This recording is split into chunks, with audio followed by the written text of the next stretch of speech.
Grabe ang nangyari sa laban ng Hawks at Magic.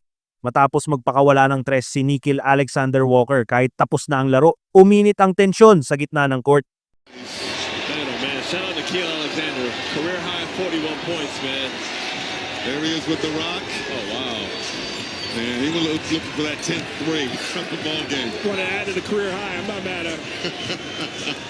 I like that. Shot clock violation. I hear them over here right now. I always tell people it's too late to be tough now.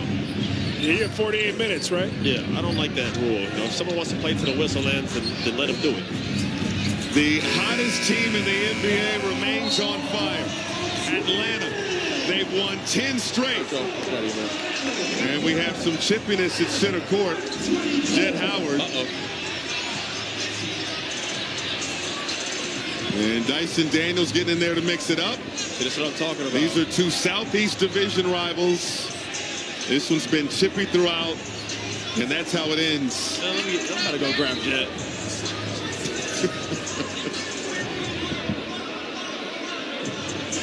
124, 112, the final score. There are a number of Magic players that are already in the locker room. Nagkaroon ng sagutan at konting tulakan. Ramdam ang rivalry, pero sa huli, nagkaayos din at nanaig pa rin ang respeto sa laro. Basketball lang, pero puno ng emosyon.